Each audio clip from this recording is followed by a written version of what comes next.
Olá, nossa aula de hoje é de Natureza e Sociedade.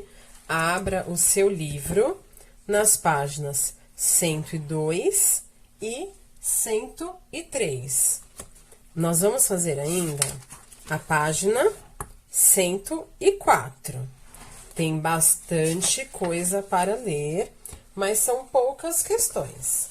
Aqui eu vou ajudar vocês com a leitura, para que ela fique, fácil, para que vocês entendam. Vamos lá. Os micro-organismos. Durante os primeiros contatos entre os portugueses e os indígenas, algumas doenças foram disseminadas. Muitas dessas doenças são causadas por micro-organismos, seres muito pequenos que não podem ser vistos sem a ajuda de equipamentos, como o microscópio, que amplia as imagens. Existe uma grande diversidade de micro-organismos. Esses seres podem ser bactérias, fungos, protozoários, vírus, entre outros. Os micro-organismos estão presentes no ar, na água, no solo, nos animais e nas plantas. A maioria deles é inofensiva e alguns são benéficos para os seres vivos. Então, aqui temos uma imagem, bactérias que vivem na pele dos seres humanos, aumento de 6.000 vezes. Então, a gente precisa de um microscópio, né, para ver esse tipo de imagem. Aqui foi aumentado 6.000 vezes. Aqui, questão 11. Pergunte aos seus familiares quais são os menores seres vivos que existem e compartilhe as respostas com os colegas e o professor. Então, pergunta para os seus pais, faz essa pergunta para os seus familiares, né? Quais são os menores seres vivos que existem?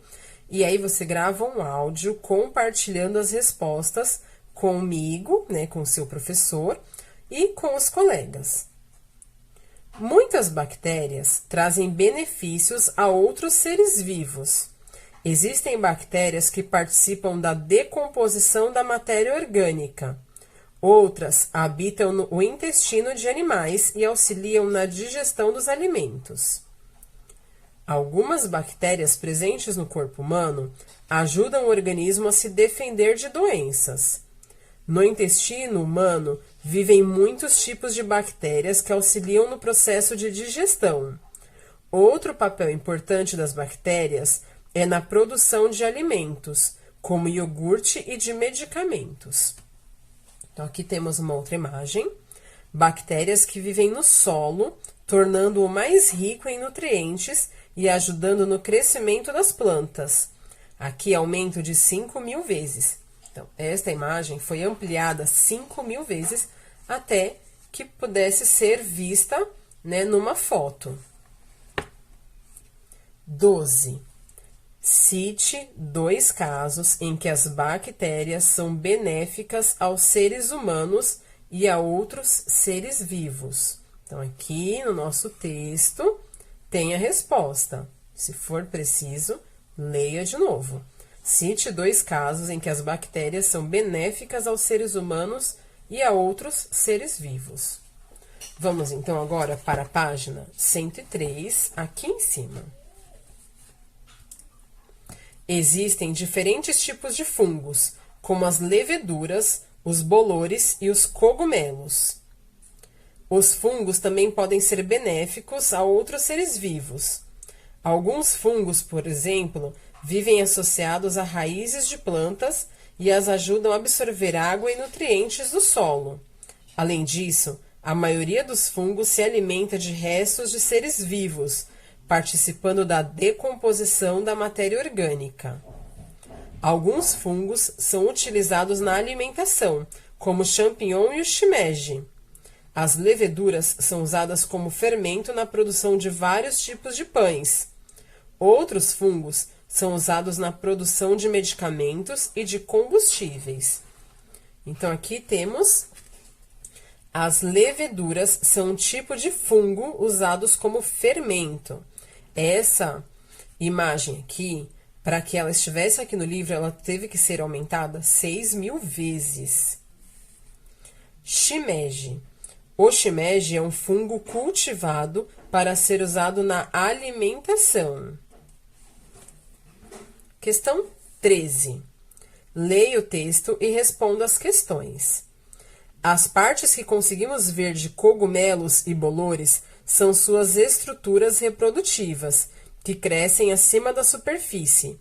O corpo desses fungos é composto, em sua maior parte, de fios compridos e finos, microscópicos, chamados hifas, que crescem em meio ao solo, a restos de alimento, entre outros locais. Temos aqui uma imagem, ó. Nos bolores, grande parte do corpo dos fungos está abaixo da superfície. Olha aqui, ó. Tá vendo? Olha aí no seu livro. Deixa eu tentar dar um zoom. Ah, aqui. Consegui. Olha aqui, nessa imagem aqui. Deixa eu posicionar mais para a câmera. Dá para ver o que chamamos de hifas. Tá vendo? Vamos agora, então, para as questões. A.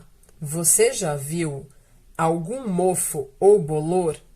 Descreva como ele era e onde estava crescendo. B. Por que não devemos retirar a parte embolorada e comer o restante do alimento? O que você acha? Por que eu não posso tirar a parte embolorada e comer o restante? Vamos, então, agora para a página 104. Os protozoários são micro-organismos que podem habitar rios, mares, solos úmidos e o interior de outros seres vivos.